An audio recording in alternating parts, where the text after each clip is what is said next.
পুলিশের পরিচয় দিয়ে কফি খাইয়ে সর্বস্ব লুট নবদ্বীপের এক ব্যবসায়ী। অভিযোগ জানাতে গিয়ে চক্ষু চড়ক গাছ। সেই ব্যবসায়ীর পুলিশের ওয়ান্টেড লিস্টে সেই ব্যক্তির ছবি।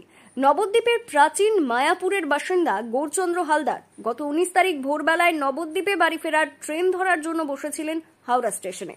অভিযোগ, ঠিক সেই সময় একজন ব্যক্তি নিজেকে পুলিশ পরিচয় দিয়ে গৌরবাবুর সাথে কথা বলেন। সেই সময় ওই ব্যক্তির পরনে ছিল পুলিশের পোশাক। এরপর গৌরবাবুর সাথে বন্ধুত্বপূর্ণ আচরণ করেন ওই ব্যক্তি। পরবর্তীতে গৌরবাবুকে কফির অফার করেন। গৌরবাবু সেই কফি খেতেই অজ্ঞান হয়ে পড়েন। ভোরবেলার ঘটনা। আমি হাওড়া স্টেশনে ছিলাম। নবদ্বীপ আমি ফিরবো বলে হাওড়াতে আমি ব্যবসার কাজে গেছিলাম। তো তখন বাজে 3টে মতো এক ব্যক্তি আমাকে পরিচয় করে আমার সাথে এবং আমাকে পুলিশের পরিচয় দেয়। আর পুলিশের প্যান্টও ছিল তার গায়ে। আমি তাকে পুলিশ ভেবেই তার সাথে বন্ধুত্ব মতো করেছি। তো সে আমাকে তারপরে 4টে নাগাদ একটা কফি অফার করে।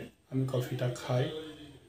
তারপরে সে আমাকে ট্রেনে তুলে আমার কাছ থেকে সমস্ত জিনিসপত্র, যেমন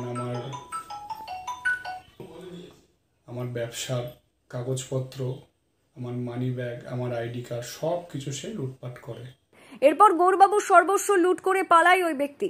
এরপরই গৌরবাবুর হুঁশ ফিরলে অভিযোগ জানাতে হাওড়া জিআরপি থানায় গেলে চক্ষু চড়ক গাছ হয়ে যায় তার। তিনি দেখেন যেই ব্যক্তি নিজেকে পুলিশের পরিচয় দিয়েছেন তার ছবি ঝুলছে পুলিশেরই ওয়ান্টেড লিস্টে। পরে খোঁজ নিয়ে জানা যায় ওই ব্যক্তির বাড়ি চন্দননগরে, নাম তাপস চক্রবর্তী। এই পুরো ঘটনায় অভিযোগ জানিয়েছেন লিখিতভাবে। তবে গৌরবাবুর অভিযোগ, পুলিশ কোনো রকম ভাবেই তদন্ত করছেন না। আমাকে সেই অচৈতন্য অবস্থায় ট্রেনে ফেলে পালিয়ে যায়। সকালে যখন আমার জ্ঞান ফেরে তখন আমি বর্ধমান পৌঁছে গেছি। তখন আমি বর্ধমানে জিআরপির কাছে যাই। বর্ধমান জিআরপি আমাকে সাজেস্ট করে যে তুমি হাওড়া জিআরপির কাছে যাও। তখন আমি সেই খারাপ পরিস্থিতিতেই কোনো রকমভাবে হাওড়া জিআরপিতে গেছি।